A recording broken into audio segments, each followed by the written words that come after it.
Tinotenda Mwari nemukana wavatipa. We thank God.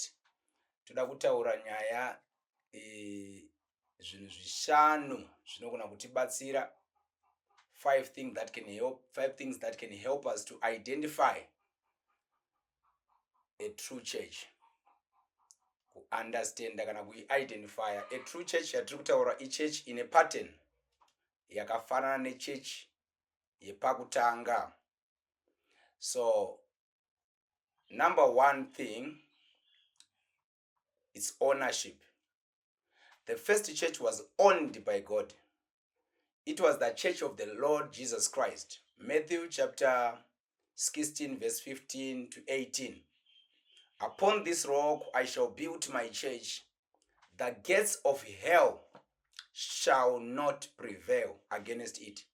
So the first church was owned by the Lord Jesus Christ. So kana mune church yenyu iri yenyu zvayo, that means aisiyo.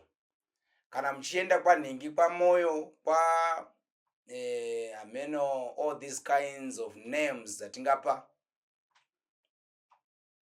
dzatova chechi dzavanhu, but tinongoziva kuti Jesu akati I will build my church. Pauro obva ataura zvikanzi chengetedzai kereke yaMwari yaakakuitai vatariri vayo. So chokutotanga, identification yekutanga yekuti muchechi maMwari ndepekuti ndiani muridzi wayo, ndiJesu here kana kuti vakomana. Number two, the children of God were allowed to ask questions in the first church. Vaibvumidzwa kubvunza mubvunzo. Ukaona wapa chechi isingachabvunzwe mubvunzo, woziva kuti uri pacult. Kanhu kakagadzirwa kasingatenderwi, because a cult ndo something chaunongopinda muzvinhu usingabvumidzwe kuti ubvunze ma questions. Kungoita zvinhu zvausinganzwisise. Saka ukaona muchiita zvinhu zvokuti even questions hadzitendegwi ipapo, ukabvunza inenge iri crime, wotoziva kuti wapinda mune chimwe chinhu haisiyo chechi yatiri kutaura nezvayo. Number three, exalting the name of the Lord Jesus. The first church was known for exalting the name of the Lord Jesus. Peter anotaura zvikanzi there is no any other name, Acts chapter 4, that we should be saved, but only the name of Jesus Christ. Hakuna rimwe zita ratingashandisa rakapiwa kuti tiponeswe naro kunze kwezita raJesu Kristu. But we have so many churches dzina mazita ari kuexaltwa imomo ekuti anomentionwa more than we mention the name of our Lord Jesus Christ. So tiri church yokutanga yaiexalta zita raJesu, not zita raPaulo, not zita raPeter, not zita raBarnabasi, but zita raJesu Kristu. Number four, identification yekuti ratidza kuti iyo true church.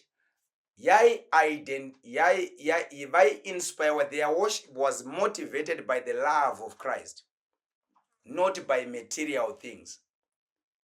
Their worship, kunamata kwavo, kwakanga kuchinyanya kudrivewa nekuda Jesu, kwete nekuda zvinhu.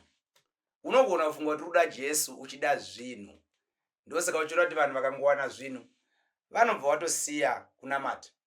Vamwe vanongouya kuchechi yava sender of prayer request, kana vatobva zvavo ipapo tinocelebrate vava kune dzimwe nzvimbo dzavanofunga kuti ndo dzavanenge vachifanira kufarira. Then the last thing that we want to talk about, the church, first church was experiencing the power of the living God. Ukaona kereke isina simba raMwari, wotoziva kuti wapinda mune chimwe chinhu haisiyo iyoyo. So I think these five things zvabatika. Mwari vakuropafadzei, vakuitirei zvakanaka. Pane zvakawanda, not only five, there are so many things that we can say. But izvozvi five ngatimbotangira ipapo. Mwari vakuropafadzei. God bless you.